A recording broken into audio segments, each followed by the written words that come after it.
Imagine you're standing in front of a massive locked vault. Inside that vault is everything you've ever wanted for your business, the freedom to step away, the revenue to never worry about a bill again, and the impact you dreamt of when you first started.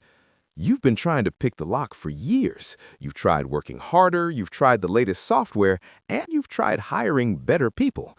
But the door won't budge. Most founders spend their entire lives banging their heads against that door, thinking they just need a bigger hammer. But the truth is, you don't need more force. You need a different set of keys.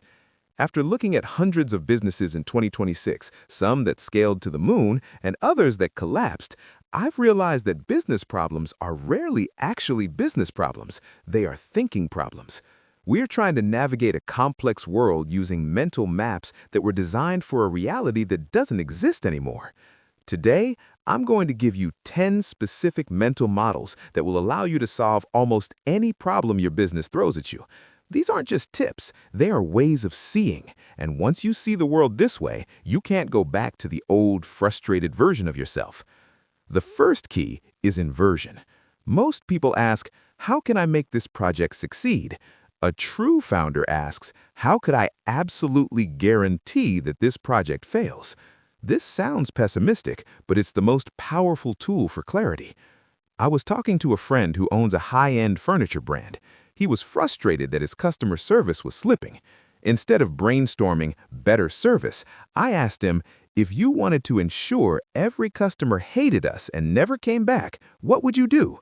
He realized he'd make them wait 3 days for an email, be vague about shipping times, and make the returns process a nightmare.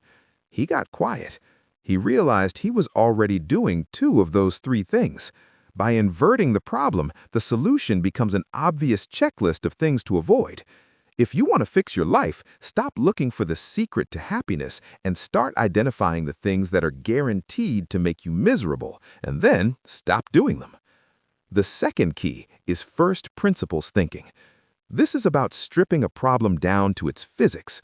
We usually think in analogies. We do things because that's how it's always been done. I remember a founder who was struggling with the high cost of specialized packaging for his electronics company. He was looking for a cheaper supplier. I asked him to break down what the packaging actually is. It's paper, ink, and air. When he stopped looking at what a box costs and started looking at the cost of the raw materials, he realized he could buy a small printing press and make his own for 10% of the price. He wasn't solving a supplier problem, he was solving a materials problem. Don't ask how others solve it, ask what the fundamental building blocks of the situation are. The third key is second-order thinking. Everyone can see the immediate result of an action, but very few look at the consequences of the consequences. Imagine you decide to save money by hiring the cheapest labor possible. The first-order result is great, your expenses go down. But the second-order result is that the quality of work drops, leading to a third-order result, your best customers leave. By the fourth order, you're spending 10 times more on marketing just to replace the people you lost. Every decision is like a pebble thrown into a pond. You have to stop looking at the splash and start looking at the ripples. Ask yourself, and then what?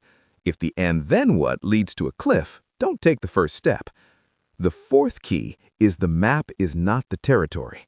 This is a gut punch for the data-obsessed founder. Your spreadsheets and your KPIs are just maps. They are abstractions of reality, not reality itself. I've seen CEOs celebrate because their engagement metrics were up while their actual bank account was empty. They were falling in love with the map and ignoring the fact that they were lost in the woods.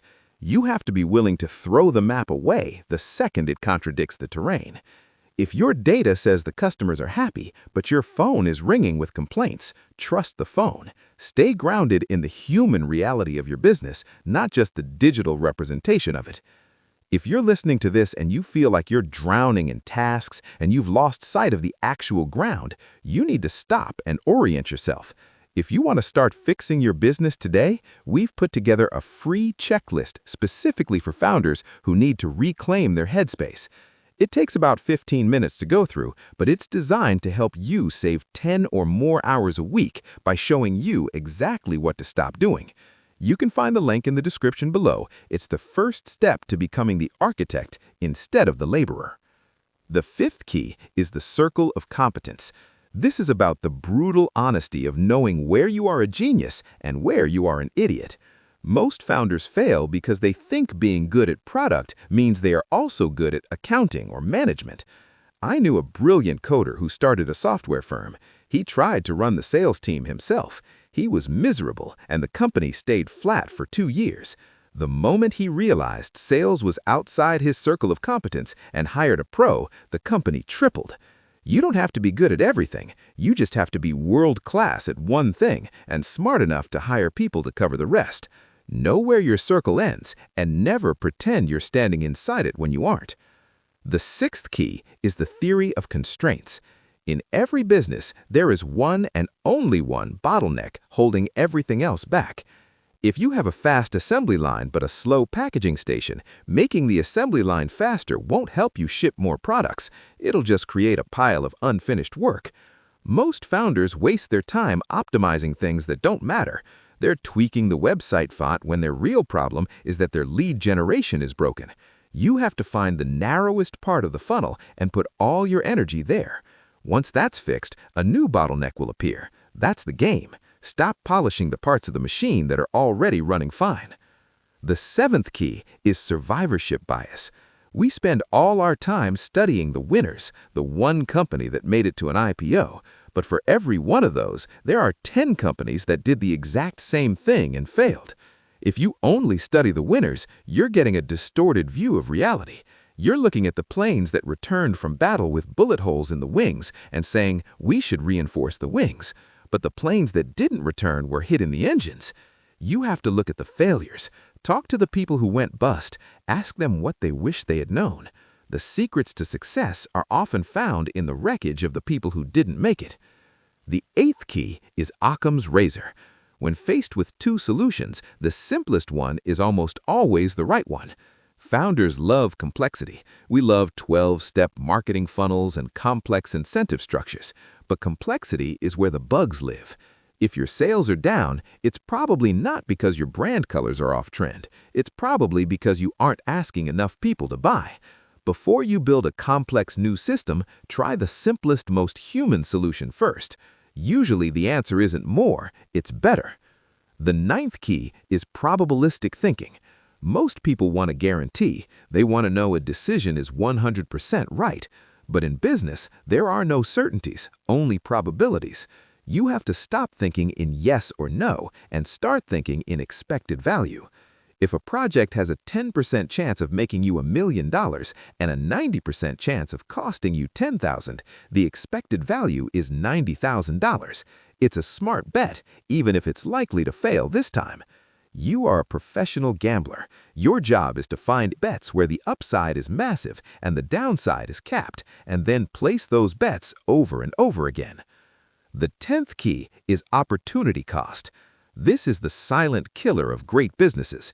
Every time you say yes to a good opportunity, you are saying no to a great one. Time is your only non-renewable resource.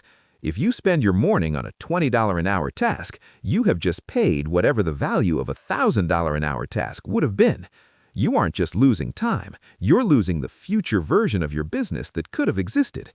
The most successful founders I know have the shortest to-do lists. They say no to almost everything so they can say a massive yes to the things that move the needle.